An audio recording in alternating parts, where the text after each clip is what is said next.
ass. Have Homer's ass. Oh, me like.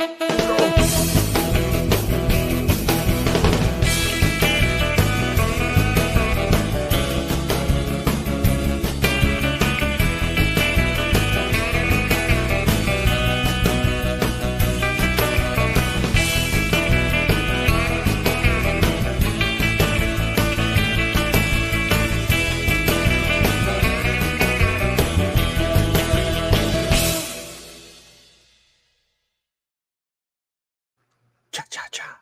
Oh, we switched. How do we do that? Oh, I think this is the way we exited. I think it's. Is this it? This is it? Well, look, I know nobody's looking right now, but fucking hey, here we are back again. We've been gone for a while, but we're back. Mike and Ron here, or Ron here in Las Vegas, Nevada, and always. I'm Mike in Amarillo. Got the fan going. You're going to have to put up with it. Huh? You have fans outside? You must be popular. I have a fan going in here. It's a little on the toasty side today. Oh, it was only about 110 here in Vegas today, but who's counting? It's a dry heat. I fucking hate that.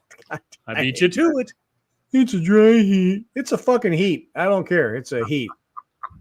So, Mike and I have been gone the last week or two, and didn't get a chance to talk about a couple of things over the last couple of weeks. But I did want to bring up the fact of goodbye to a few, because we've lost a lot of predominant folks, between Hulk Hogan and Ozzy Osbourne and Malcolm Jamal Warner. And for those of you who don't know, the one-hit wonder Chuck Mangione, who Mike pointed out had one great hit, which he did. Yeah, earned a living off of it. It's like Tiny Tim with Tiptoe Through the Tulips.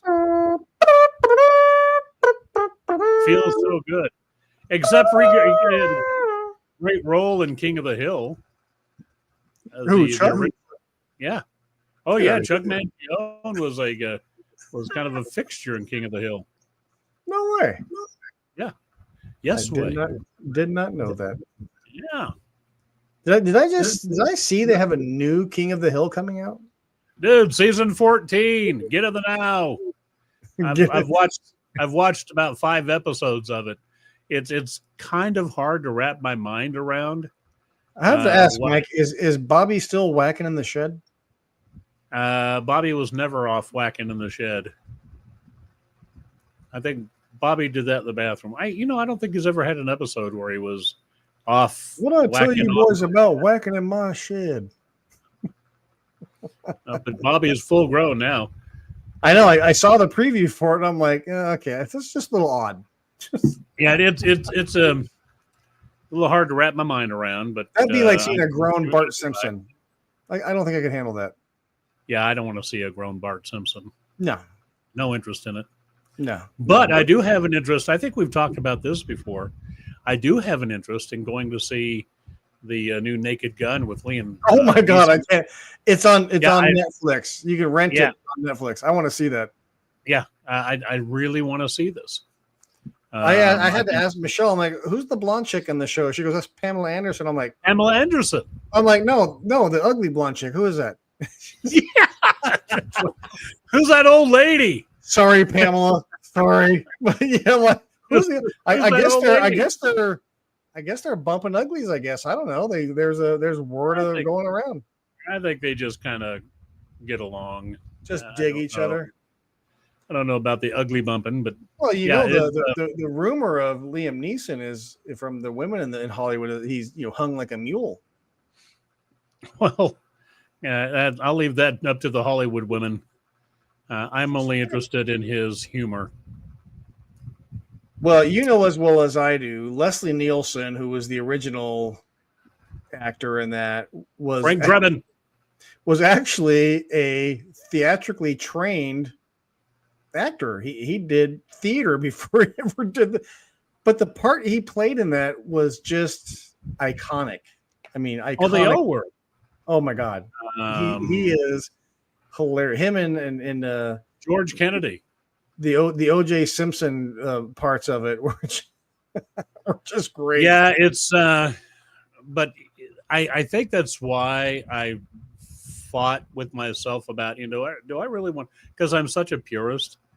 But the more that I've looked into the new Naked Gun, and now understanding some of Liam Neeson's humor, yeah, I think I'm a player. So that being said, have you watched Happy Gilmore 2 yet? No, but you know who has?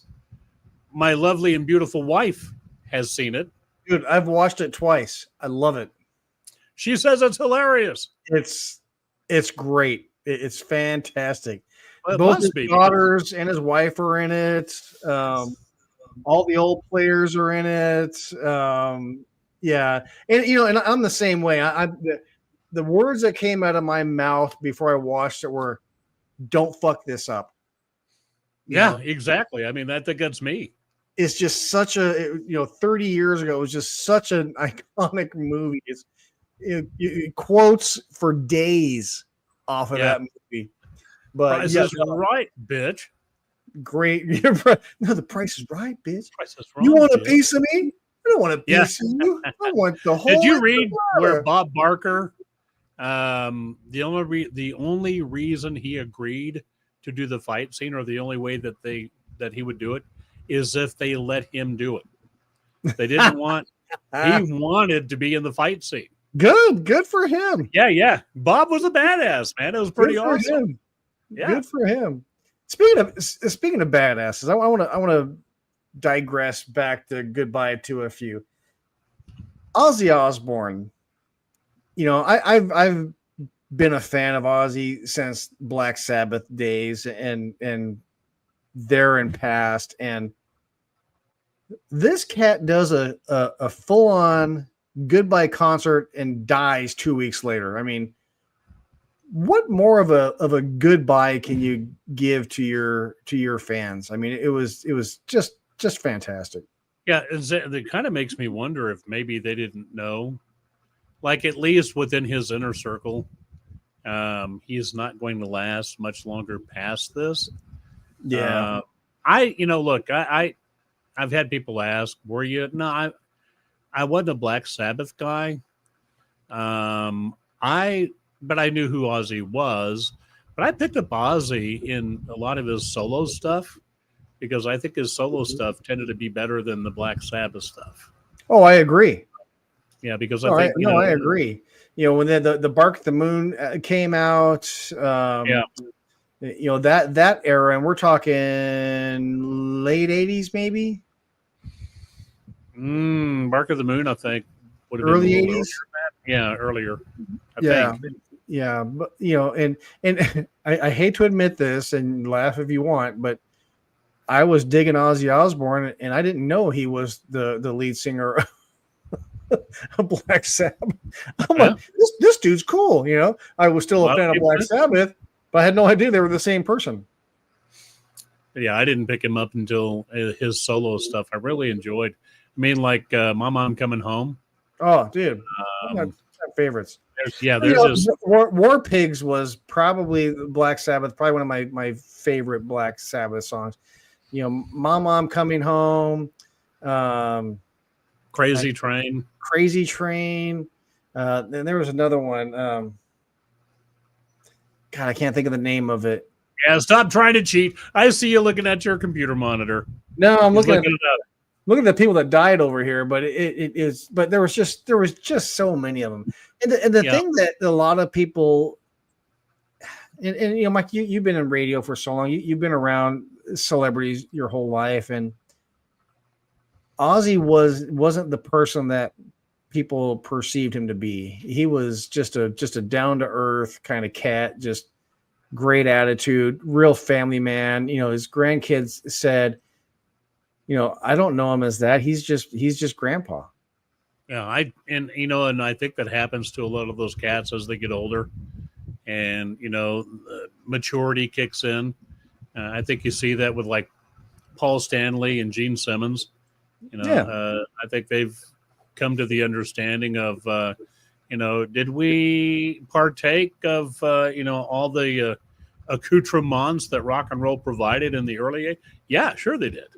Of course. But as they got older, I think they understood, man, I kind of love being a dad. I really love being a grandpa. And I I mean, can you imagine? I mean, picture this now. You're in school, and it's like grandparent day or something, and here this comes cat on rolls the other. in. Here's my grandpa. It's like, fuck over. Never gonna stop. That's the name of the song. It's always been one of my all-time favorite Ozzy Osbourne songs. See, and Matt, I see Matt's comment about always had the best guitar players. Yeah, Rhodes. Randy Rhodes. Rhodes. Yeah, Randy Rhodes was just outstanding, and I think Randy Rhodes. I'll put him up there with anybody. I put him with Terry Kath as some of the most underappreciated guitarists. When they talk about, who would you put on a top 10 or a top 20 list, you rarely will ever see Randy Rhodes or Terry Kath. And to me, those are, just outstanding axe grinders, man. Well, those are like, I call those the guitarist's guitar player. Kath did shit with his guitar before they came out with all the shit you can step on, all the cool stuff that's on the. Kath would do shit with his guitar that would it was mind blowing to me. Yeah, you want to talk about guitarists? I mean, you got, of course, Eddie Van Halen, and the one back in my day, which was another real underrated cat, was a guy named Yngwie Malmsteen. He was, that dude was fantastic. Malmsteen is very good. He was awesome. Yeah. In fact, I was just talking to one of the cats at the radio station today. We were talking about guitarists, and I hate people that can play that freaking good. I mean, I have no dexterity. I can't separate my brain from left to right. So I have that. This is why I drum, because I don't have to have great dexterity and I don't have to separate left and right. When I first tried to learn to play the guitar, they kept telling me, don't worry, muscle memory will kick in. Bullshit. My muscle memory left, man. It laughed as it was leaving.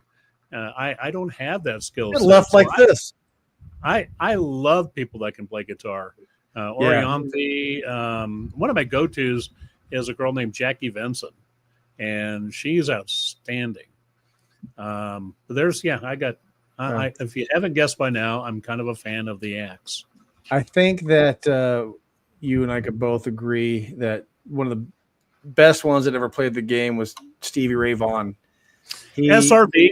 Yep. He doesn't play the guitar. That dude just like made love to a guitar. Stevie could make his guitar talk. One of the coolest videos that you'll ever see is, and I think he is playing. It's not Little Sister, something else. But the bottom guitar, the string breaks, and he doesn't skip a beat, man. Just keeps playing, and then they do a guitar change in like the middle of the tune, and he misses nothing. Yeah. So it's if you ever get a chance, go pull that video. It is really cool to watch. I thought, he is one of those guys that I could sit and listen to solos of that guy for hours and just nothing but just listen. I'm like, wait, he was singing? Yeah, I didn't hear that. Yeah. It's like one of the ones we talked about today, Johnny Black and I, we were, as we were talking about this, I said, I really didn't realize until I was much older just how good Prince was. Prince was he was a machinist on a guitar. Oh man, he was. If you go back to Eddie Murphy's his days, he was a musicogenius. Yeah, Prince was a musicogenius, man. He was. He played every freaking instrument. It was every instrument. I have to tell you, one of the most shameful stories that I can share with people is David Klingbeil and I were living in Denver. Well, David was off at school or doing something, and I decided I'm going to go explore. So I end up on Colfax in a record store, and I thought, all right, I'll go snoop around in here. Well, there's a group of about 15, 20 people towards the back of this store. And I asked the guy, I said, so what's going on back there? He said, it's a new artist back there. He's got some 45s. He's signing them, giving them out to people. So I go back there. And it's a young kid, couldn't be, but in his 20s, about the same age I am. And wearing like this frilly white shirt. I mean, ruffles and everything. That's freaking Prince. So he's back there and he's got, I don't know what song it was, but he's autographing these, what we would call in the business stiffs. It's the record copies that stations used to get, and he's just signing them and handing them out. Well, I left. Man, what I wouldn't give for one of those signed things, man. I'm telling you, I had no earthly Kicking your big ass right now, aren't you? Oh, man, I'm telling you, that's of all the things I regret, I do really very much regret not sticking around and getting one of those. Yeah, he was not even just the instrumental part of that guy. He was just a musical lyricist genius. There's no other way to put it, and he was just fantastic. Well, he's also a master of the business in general. I mean, he's the one that set the stage for protecting your rights. For it's a lot of a lot of artists need to be kissing that man's ass for everything that he did for them. Sure. He paved the way for the reason a lot of these guys are allowed to keep the rights to their music, or even fight for the rights for their music. Because back in the day, you had management personnel and management companies, and I mean, take for instance the band TLC. There's a great example. I mean, they lost everything. They ended up with nothing at the end of their careers because their management and staff took everything. Yep. Heard a story about Billy Joel did almost the same thing. That his original managers just robbed his ass blind, and he reached a point where literally he had to start all over again. Took every gig that he can get his hands on. So yeah, it's but it's funny we're talking about this because Johnny Black and I were talking about great guitars today, and I told him, I said, Prince for me. I'm still very much a Joe Bonamassa fan. I've met him a few times. And then on the flip side, I mean, Orianthi, she's okay. Nita Strauss, I think she's just a wizard. But if you ever get a chance, go look up Jackie Vinson. She's pretty awesome. There's a couple of bands that come to mind as far as guitarists, like Fleetwood Mac and I was going to say it. I forgot who it was. I can't remember. I'm losing it. I'm losing the You just said it came to mind. You're as bad as I would. Did you go in the kitchen? And I think I did. Squirrel. Yeah. Damn squirrels. Well, Uncle Ken, I was gonna say him, but you look, you can't have this conversation and not talk about Jimi Hendrix. You talk about a man that made love to his instrument, guitar. I mean, he was just phenomenal. The only word I could pick out is phenomenal. You know who Billy Gibbons thought was the best at his time during that time? Billy Gibbons. Hendrix thought Billy Gibbons was one of the best guitarists he's ever seen. I thought, wow, that's strange. Yeah, because I've seen Gibbons play, and maybe I'm missing something. I don't know. Hendrix was sort of the groundbreaker for a lot of what we might consider more modern rock chords, and sure. And the way that the other thing that made Uncle Ken, this, the other thing that made Hendrix unique is he was a southpaw and played that thing upside down. Oh yes. So yes. all of his strings were the opposite of what normal people would play. Yeah, I'd say Townsend. Yeah. I would tell you one of the people. This guy passed away in 2015, but living in Vegas, you get to see a lot of shows, and I got to see this guy before he passed away, which was B.B. King, and to listen to him play Lucille, I mean, it's just, the guy was just magic. It's, you and I, Mike, and everybody our age grew up listening to B.B. King. So when I saw him, he was probably he couldn't even stand up. He had to sit down in a chair and play. It did not deteriorate the appreciation of this guy. Were you disappointed that he was sitting down, or did you dig what was going on? I could have closed my eyes and I couldn't have given two shits less. Yeah, I did the same thing. I saw Frampton Yeah. Peter Frampton was in Lubbock about 2 years ago, but he was here for a Buddy Holly deal, but he was unannounced. So a friend of mine happens to be the production director down at Buddy Holly Hall, and he says, "Listen, I know how much a Frampton fan you are. He's going to be here. I'd like for you and Carolyn to come as my guest." So we go there. Frampton starts to play. I think it's "Baby I Love Your Way," and he gets to the tube. Your brother becomes a fucking 16-year-old. I'm freezing. I'm doing this. I'm embarrassing my wife. I'm making an ass out of myself. And at one point, I swear to you, Frampton looks down at me like, "Dude, seriously?" But I'm going. I'm in Nirvana right now, man. I'm in awe. It was awesome. And he was sitting in a chair because he was having some health issues. But Yeah. you know what? Didn't take away from the show. It didn't take away. I mean, I became a 16-year-old Frampton Comes Alive fanatic. So, In Uncle Ken, since you're on here, this is a guitarist I'm sure you appreciated back in your day, and he's been one of my all-time favorites. Is Carlos Santana. He, I mean, it's just some of the most memorable riffs, songs, music, whatever you want to call it. He just, the dude has a sound all his own. And he has a house here in Vegas, and I've been in the neighborhood, so I know the area. And I'm always looking around, like, you know, if I could see him, you know, or meet him or introduce, you know. But yeah, Carlos Santana has always been always been a big fan. Santana, I watched an interview with him a while back, and one of the coolest things I've heard an artist say, especially guitarist, is if you ain't making guitar face, you're not playing guitar. Oh, absolutely. You have to have the guitar face. You have to have guitar face, man.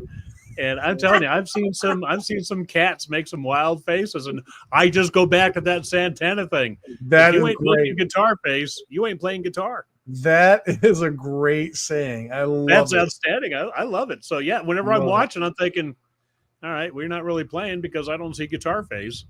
So there you go. Oh, hold Lenny on. Kravitz. What do we got here? Oh, Lenny. Oh, absolutely. Michelle likes the brothers. Yeah, all right. The Jewish Kravitz? brothers. Are you going to go my way?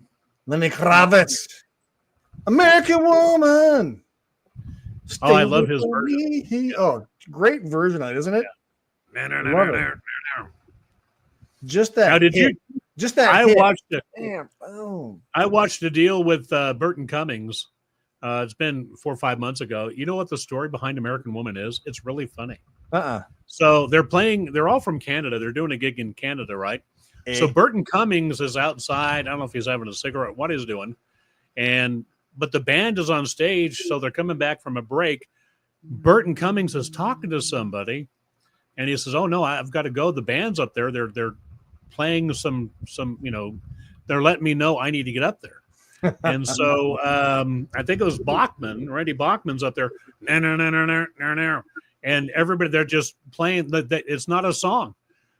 Cummings gets out there and starts basically riffing American Woman. No way. And he said, but what was really funny is it's supposed to be Canadian Woman, you're the one for me. And he said when he got there, all I can think about was they just came to America and they figured Canadian women were better than American women. So rather than Canadian Woman, you're the one for me, he just started belting out American Woman, get away from me. And so everything he did, now here's the funny shit about this story, is somebody in the audience happened to be recording on a cassette deck.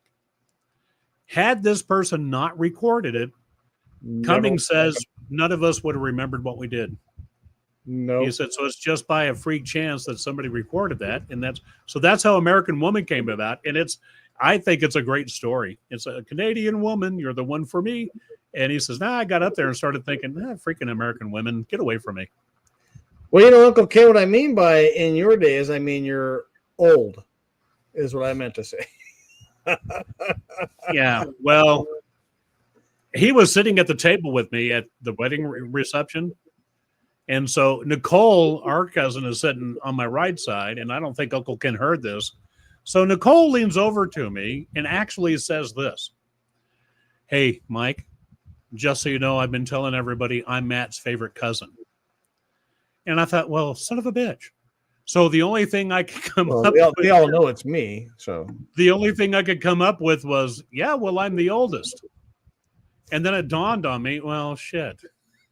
I'll probably be the next reason we're all gathering, because there you normally go. when we all get together is because Yeah. somebody's croaked, right? Hey, Mike, you win. Yeah. It's like, but it was the only dumbass thing I could come up with is, oh yeah, well, I'm the oldest. And as soon as I said it, I thought, oh, that didn't really come out the Michelle, way. you talking about bouncing a quarter off of Uncle Ken's ass? Oh no! Oh, Lenny Kravitz. Oh, Lenny Kravitz. I got you. I don't know. Uncle Ken's in some pretty good shape, but I think I she's talking about Lenny Kravitz. I think she is. Matter of fact, Weirdo. I'm betting money on that one. So Michelle, anyway, what can you bounce? What can you bounce off Ronnie's ass? her hand. Let me see what it is. There's the question. Oh my god! I Yeah. don't even want to see. What can you bounce? Am I in control? Am I in control of this? Because we'll just bypass that shit. I'm looking forward to what she says. So, I know with all the people that have passed recently, the jokes and the memes and everything that have come out, especially about Ozzy Osbourne. He's like, well, you got Ozzy Osbourne. Shut up, Mike. You got Ozzy Osbourne, who outlived Richard Simmons and Hulk Hogan and did more drugs than anybody out there. Well, hey, makes you want to rethink your lifestyle. Yeah, I'm thinking, well, hell, maybe I need to step back a few years here. All right, so Mike, here's your answer. Yeah, I saw it. He has frog butt. What the hell does that mean? You're all right, Ronnie. Cut off, woman. What? You're caught off. Uncle Ken's going to get back to me. Yeah, I'll get you back just as Mike. Yeah, see, I'm learning to deal with Uncle Ken, but I will tell you, I have some revenge knowledge that, I may have to pull it out as you share. No. Are you saving that shit? Yeah, I'm saving it for. It's a revenge rainy day. I gotcha. Those are good. Those are good to have, aren't they? When you got that shit in your back pocket, boy, I'm telling you, and you know what happened. And then when they're talking shit, you're just kind of like, yeah. What you don't know is you don't want me to drop that bomb, kid. Yeah. You don't want me to drop that bomb, kid. Yeah. Nah. We all have that on somebody. To this day, we all have it on somebody. So let's get back to frog butt. Or do you want to just hop on by that one? Oh! Are you feeling froggy? Oh my, frog butt. Ribbit. So we started talking about goodbye to those who passed, and there's been a couple of other ones. Who else was there? There was country Hulk Hogan. There was a female country singer that passed too. Who was it? Not sure. Oh, you're in trouble now. I'm okay now after the shot. Did you have shots, Uncle Ken? I think he's talking about like inoculation, not inebriation. Oh, the shot. Inoculation, not inebriation. Yeah, I'm going for the Jameson myself, buddy. So I'm looking up here, and we talked about all of these guitarists over here. There was one name that comes up here that we didn't talk about, and I'm not real familiar with. Give me a hint. Hey, buddy. Buddy Guy. Right. Oh, Buddy Guy. Because I was going to go with shoot. Roy Hee Haw Guy. Oh, Roy Buck Owens and Roy. Oh, God dang it. I can't think of his name. Shit, but yeah, with Buck Owens and Yeah, God dang it, I can't think of it now. I know. And I'm not drinking either. Hold on, hold your horses. A B C D E F G H I J K L. I do the same thing. Roy Clark. Clark, thank you. You're welcome. There's another one. Yeah. Well, that's because Matt got it. There's another one that younger folks will never know how good this guy really was. I mean, oh my, pull up some old Roy Clark guitar playing video, and go watch some Hee Haw. Now, Hee Haw doesn't do it justice. You need to find some of his older stuff. The guy's pretty awesome. Well, where's it at here? Man, these guys, remember they did the whole banjo thing between Buck Owens and Roy Clark on Hee Haw. Who else is a pretty good banjo player? Steve Martin. I don't know what. Nobody can hear you, so it looks kind of odd. I am odd. No, it was the Hee Haw when Buck Owens and Roy Clark was like, well, Roy, if you were here. Anyway, you have to just watch Hee Haw. It's funny as hell. You know what's funny? Here's the bad thing is, and Matt, you may be able to attest to this. Mike, you're a little older, but I hated watching Hee Haw when I was a kid, and we were forced to watch the damn thing all the time. We watched it every weekend or whatever it was. Now I find it hilarious. I don't. It's probably because we were forced to watch it.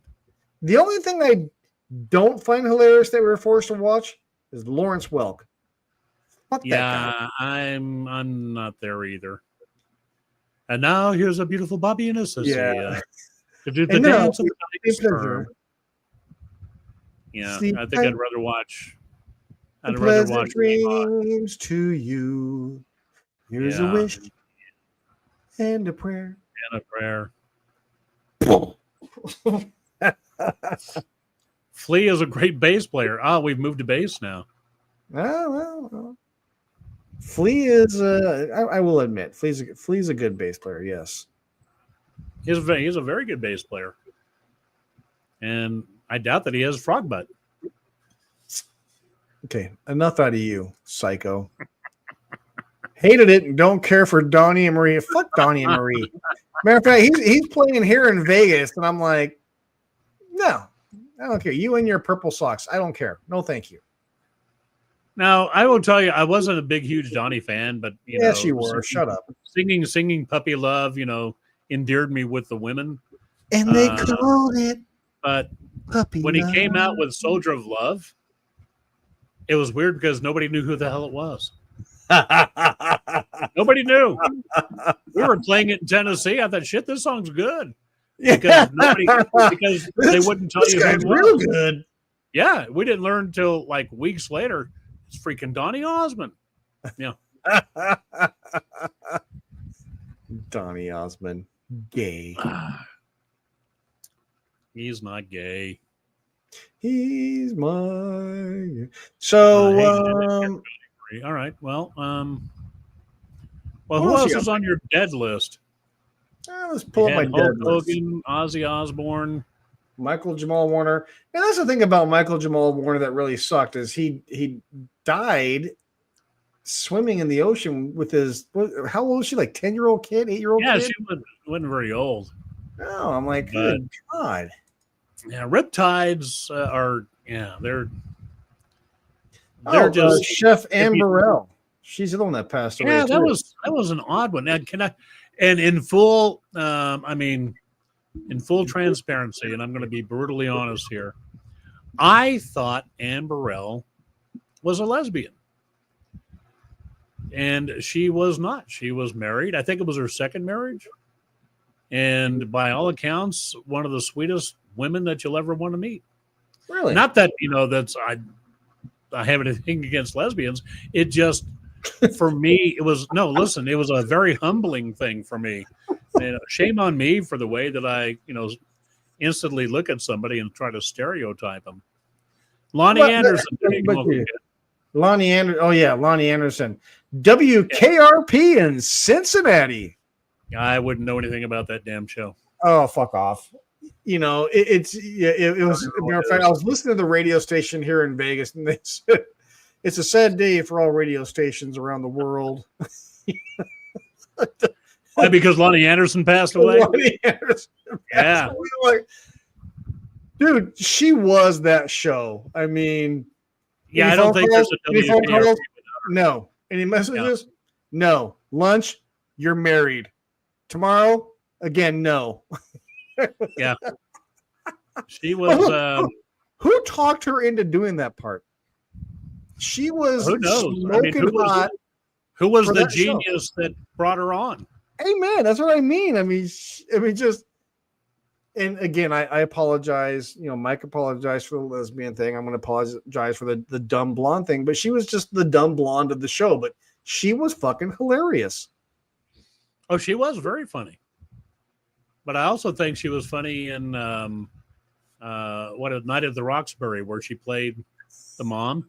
The mom. I thought she was freaking hilarious. I You kids don't leave. forgot she was the mom. Kids don't leave without your phones. She got the big brick phones. I totally Mom. forgot she was the mom. Yeah, she was the mom in Night at the Roxbury. Oh my god. Who else died? You know that, but you know, Mike, you and I have talked about this before, and our podcast originally started about, you know, being Gen Xers and baby boomers, and those are the conversations we have now is who died? Yeah, look, man, the older I get, listen, going back to the reception when Nicole says to me, hey, we need to get as many pictures as we can because, and by the way, she owes me a shitload of pictures because she says, normally when we're all together, it means somebody died. So then she turns around and uses the I'm Matt's favorite cousin thing on me, and I go barking out, well, I'm the oldest. And I realize I'll be the next to die. I'm probably going to be the reason you all gather. You're welcome. I'm not going. Yeah.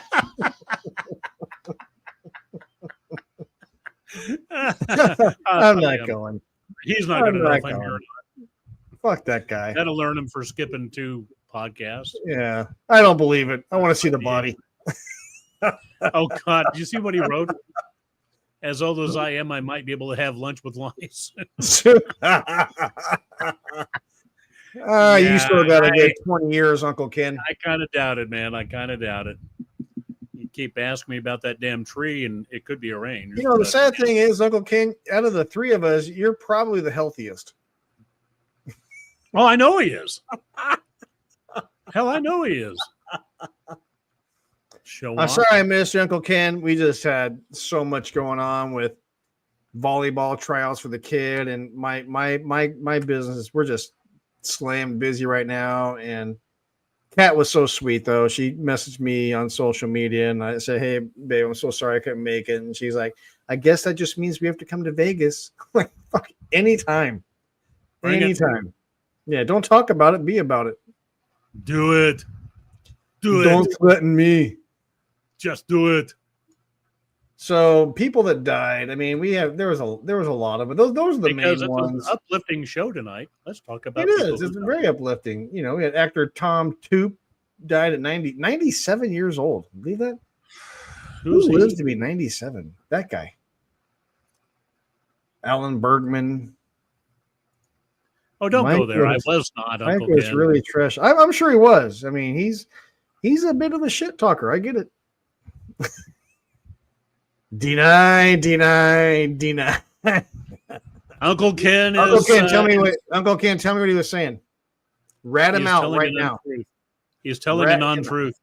Rat him out right now. Okay, well, while you're waiting for Uncle Ken, I got a really funny story to tell you. Go ahead. All right. So in Colorado Springs, there's a little pizzeria that's been around forever. Fargo's Pizza. So love it. I was under direct orders when I left Colorado Springs. I needed to stop by and get 2 large mainliner pizzas. So I go and order the things. They just opened up. I saw the number. I go. What time do they open, Mike? 11. Okay. And so, but on Sunday anyway. So I asked the girls, I said, hey, listen, just so you know, I'm bootlegging pizzas back to Amarillo, Texas. And they thought it was funny. I said, well, dude, is it okay to take your picture? And they said, oh, yeah. So they're dolling themselves up. That's what I shot the selfie with, right? On the way out of town, I'm having to make a pit stop. So there's a King Soopers right at Academy and Hancock. And so I go into King Soopers. For those who don't know what King Soopers is, it's a grocery store. It's a grocery store. But as soon as I get out of the car next to me, in the parking spot next to me, is a family, and all their windows are down, right? So I open the car door, and out comes this wonderful odor of freshly baked pizza. Every head in that car turned and looked at me like, what the fuck kind of air freshener does he have? Jesus has arrived. Oh, man, it just comes pouring out. That car smelled delicious. It was like a version of Cheech and Chong. Oh, man. You should have seen them all, man. It just a slow turn. Like, wow, he's got pizza. Yeah, He's rich. I was afraid to go in the store because I thought, shit, they're going to break in the car to get the pizzas. Never mind the luggage in the back that has other stuff in it. Right. Oh, man. Yeah, but it was just funny as shit, dude. It was hilarious. So Uncle Ken said he was not going to say anything about you if it wasn't good shit. I thought I was sitting next to a deaf mute.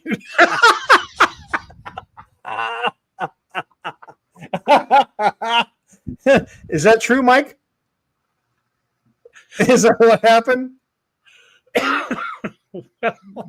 Don't get all choked up. Come on now. Fess up. Yes and no. No, the problem is I gotta go get my hearing checked because it's so loud in there. Poor Uncle Ken's trying to say something. I keep leaning in with my left ear because I can't hear shit. And so I'm thinking, I'll just pretend I understand what people are saying. So I could tell you half the shit Uncle Ken was saying to me. Oh yeah, okay, yeah, that's fine. No, I heard him. So Uncle Ken's like, so Ron's an asshole. Mike's like, yeah, oh yeah, yeah. Yeah. Every chance I get. You're like one of those guys at Home Depot. Yeah. Can you tell me where that is? Yeah. No. Holy shit. Well, anyway, it's 6:43. We really had nothing to talk about because, it's been a couple weeks, but we talked about dead people. We talked about guitarists. We talked about Mike talking shit in Colorado to my Uncle Ken. So I think pizza. we covered and pizza. And pizza. Speaking of pizza, we're making lasagna. So Elena asked, so what are they having for dinner tomorrow? Lasagna. Leftovers. I mean, that's how we roll. We have a frozen pizza in one of the freezers. We already killed one mainliner. The other one is waiting to be killed. I do miss Fargo's. It was, like I wish they'd do something about the outside of the building because it just looks bad. It needs to be repainted. When we were kids, that was, let's admit it, that was like a treat for us. That was like, dude, I don't think that was like Disneyland for us if we ever got to go there. I don't remember Mom and Dad ever taking us to Fargo's. I don't think I went to Fargo's until I moved out of the house. No, maybe while I was in high school, maybe. Yeah, I recall going there not often, maybe once, if not twice, and then when I was a young adult going there. Yeah. And for those of you that don't know, Fargo's Pizza is this huge, kind of like New Orleans style looking. Am I right with this kind of? You're close, yeah. Vibe to it, old kind of house looking thing, but you walk in, it's like the soda jerk hats and outfits, and the piano playing by itself, and just it's just a great experience, and it's one of those things that kind of goes away as life goes on. But when you go back there, and Mike, correct me if I'm wrong, takes you right back to being a kid. I don't care how old you become are. a kid again. Carolyn and I, that's where our wedding reception or our rehearsal dinner was held at Fargo's. And for many years, our drinking cups were courtesy of Fargo's Pizza, along with, I probably still have a couple of teaspoons that my wife decided needed to be in our collection. You know what, Matt? I do, now that you say that, I do remember that. We were playing YAL football. Matt and I were, cousin Matt, at what was that park across from Saban? Was it Green? I don't say Green something or other, but anyway, YAL football, and we did have our football banquet there. I do recall that. Yes. Thank you, Matt. Back to you, Mike. I have nothing, Ron. Back to you, Matt. Back to you, Matt. Uncle Ken for backup. Uncle Ken probably got smart and got the hell out of here. He said, yeah, I'm leaving these. No, we still got the same amount of viewers on 3. Oh, wait, 4. Shit, I lied. Yay. Glad I can help. Thank you, Matt.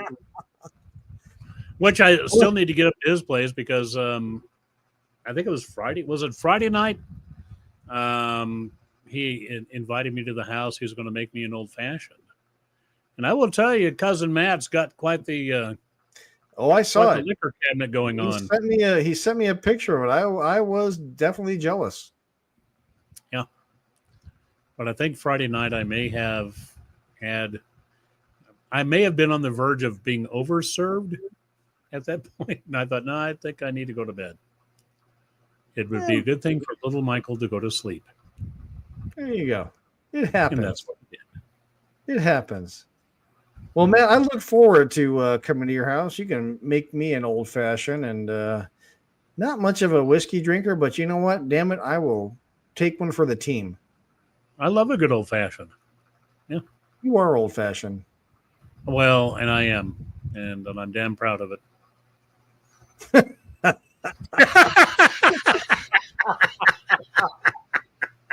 Now that I believe. That's drop the mic, fade to black right there, baby. All right, everybody. Thanks for joining us tonight. Way to end the show, Uncle Ken. Uncle Ken, sorry. It's 6:48 here in Las Vegas. I'm sure it's way past that in Armadillo, Texas. But thank you all for joining us tonight. We talked about folks that died, great guitar players, and old-fashioned drinks that Mike did not have while he was in Colorado. No. And that being said, all you guys online with us, love you all. Glad you joined us. Mike, love you. And we'll see you next week. Love you too, bro. Hope so, maybe. You never know. Never can tell. Well, I'm out of ratings, so I think we should be okay. Do we have some exit music? Hold on, what do you got? Is it under Well, you're the one driving. Don't ask me. Hey, shut your pretty mouth. Oh, how about this? This is called Feeding the Ducks. Yeah. Yeah. She go quack. She go quack. Check it. I'm going to best around. I got me some ponies here in the corral. I'm in love with a 5-foot-tall gal. I'm in Amarillo. Nothing you can do or say can replace my beer with the sucking hay that I feed these fellows. Go, Ron. All right, Mike, back to you. Thanks. All right, I'm going to eat some lasagna. Love you guys. See you. Bye. Peace out, yo.